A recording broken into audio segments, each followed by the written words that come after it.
Basu, you were telling me you went to meet Salil ji at Calcutta and the hospital.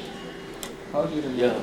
Yeah, last 18th or 19th, I went to Calcutta and went to Woodland Hospital and went to his room. And he was wide awake, but he was unconscious. I felt his pulse, it was irregular.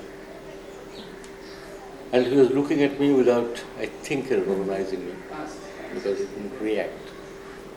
He was just looking at me. I tried to talk to him and said, I gave up. He was there for more than half an hour. I talked to the doctors, his relatives. And I felt very bad. I didn't want to see such a conscious and conscious human being, such as alive human being, lying there like a vegetable. I think I had been praying that he should not survive like this if he has to survive. And I felt that if he had survived, he would survive like a vegetable. And then he came away. And last night, one of his son-in-law, at about 12 o'clock, rang me up and told me this had happened. And wanted me to tell Rishida. And Rishida also. And Risha also had got the news by that time. So they were feeling very bad, very bad. He was a genius. He is known as a music director out of the country. But he was a poet of a very high standard. And he was a lyricist, he was a writer. I was such an admirer of his works, and almost from my adolescent period. You see, I met with his music first. I got introduced to his music first. I remember in Calcutta University Institute, his first song, Kono Ek Gayen Bodhur Kotha Tomai Shonai Shono, which was sung, recorded by Hemant Mukherjee. And Hemant came, and at the institute, he sang the song, and there was no response. It was absolutely pin drop silence. Hemant waited for a few seconds, and then he got up and was leaving the stage.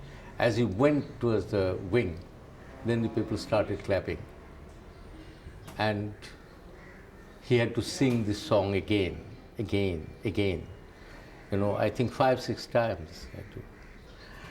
And that was the first time I listened to Salil Chaudhury's songs.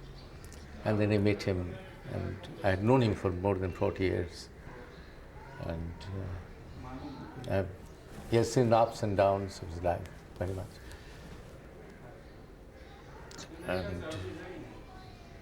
But I think I remember him as like my elder brother and like my younger brother also. You see, though I was much younger to him,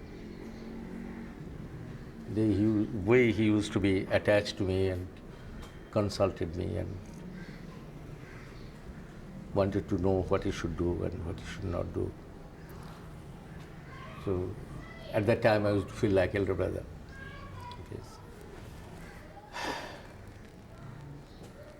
He had been extremely, even without attachment also, he had been little attached to me, I think, in that way.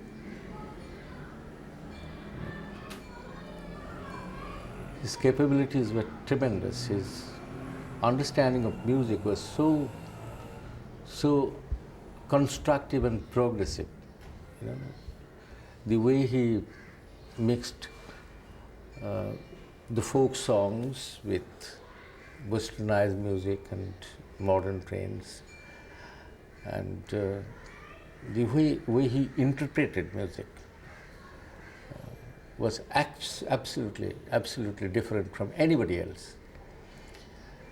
His trouble in giving music to film was that he could not give music to a film. You have to make a film on his music, you see. And that probably for the first time happened when Madhubati was made. And in Madhubati all the songs were hit. And in his films, lots of films have flopped, but almost all his film songs are hit in the flop films also. So, and his music had character, a definite character. And almost all the singers, right from Lata to Manade to Hemant to Talat to Rafi, Mukesh, and they all used to labor a lot to pick up his song and sing them. And Shalila himself was a very good singer, very good singer. The kind of soul that he used to bring in his music was absolutely wonderful. But anyway, nobody lives forever. So he's also left us. And I don't think his vacuum will ever be filled up by anybody. And actually nobody's place is filled up by anybody.